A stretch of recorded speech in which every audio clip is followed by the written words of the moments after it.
iti nga gundaway ngayon tayo nakakadwa hindi nanay. So, sabay din nga rugyan natin nga programa kakabsat, ket rugyanan tayo iti may isang walo na panguluan kanya tayo ni Brother Landing po. Tumatir tayo nga rin namin kakabsat.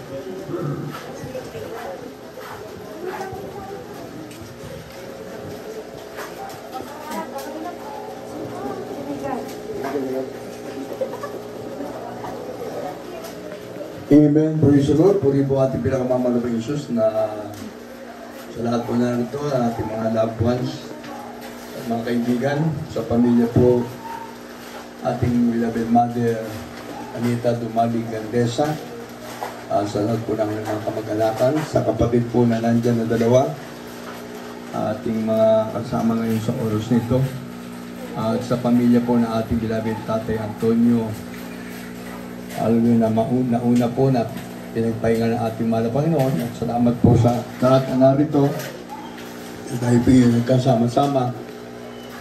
Iba ang kalungkutan ninyo dito sa Abra at iba rin po yung kalungkutan namin sa Quezon City sa Novaliches.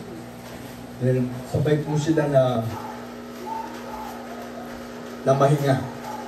Nagkasabay po ang kanilang araw ng kamatayan, August 10, 2025, at sabay din po ng oras, alas 10:30 ng umaga, noong Sunday. At ako po'y narito, nagpapasalamat sa malabay niyo, kasama ko po ang buong pamilya, ating beloved nanay Anita Gandesa. At sa lahat po narito.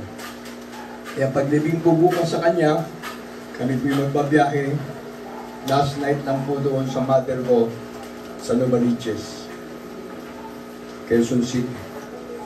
At hindi ko po pinagtataka na nagkasabay sila para nag-usap sila sa kanilang kamatayan na nangyari. At hindi inaasahan, ang magsiservisyo para sa kanila ay pareho pong St. Peter. Kaya sabi ko, it's a blessing para sa ating mga magulang. Mahabang ka lang mga naging edad. 95 ang aking mahal na ina, at si Mother Anita ay 92. Kaya sa lahat po na narito, sa buong pamilya, sa mga anak, mula po sa panganay hanggang sa bunso, sa mga manugang at sa mga apo. Narito po. Lahat tayo na narito, pagpalain ng ating mahal na Panginoon. Let us pray. Pararagtay aming ganyan po ng Jesus. O pumapagpala ng Diyos, among banal, sa pangalan tayo ng kamamala ng Jesus. Maraming po salamat, mahal na Panginoon. Nagpiligan mo kami ng pagkakataon na magkasama-sama sa oras na ito. Pagkamat kami po may kalungkutan, mahal na Panginoon, pawiin mo ang aming kalungkutan, palitan mo ng kasiyahan, mahal na Panginoon. Gabay mo at patnubay ang hilingi sa oras na ito. Sa lahat po ng mga bibigyan mo ng pagkakataon, ng mga pagsalita, ang sa aming pumapapanood para po sa naging buhay ng aming beloved mother, Anita Dumalig Gandesa. Pagpalain mo bawat sa mahal na Panginoon. At minsan pa, mahal na Panginoon, lahat po ng mga pupunta pa para mag-isa sa last night ngayon, mahal na Panginoon. Ingatan mo sila, gabayan. Kung saan man sila manggagaling mga lugar, gabayan mo sila. Huwag nawang ulan na maging hatlang sa kanilang pagparito, mahal na Panginoon. Maging aking mga loved ones, ang aming mga kasama, na manggagaling pa po ng manggal, mahal na Panginoon, sa Baknotan. Ingatan mo rin sila na makadating na maluwalhati upang magkasama-sama kami sa last night ng aming beloved mother, Nanay Anita. Pagpalain mo bawat sa mahal na Panginoon. At ngayong gabi, pagpalain mo kami sa physical, material, financial, bigisin mo kami ng dakilang pag-ibig. Ikaw po gumabay, pumatubay sa aming pong isasagawa ng programa sa gabi nito para po sa last night.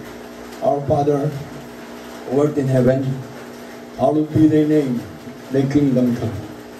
Thy will be done on earth as it is in heaven. Give us this day our daily bread, and forgive us our debts, as we forgive our debtors, and lead us not into temptation, but deliver us from evil.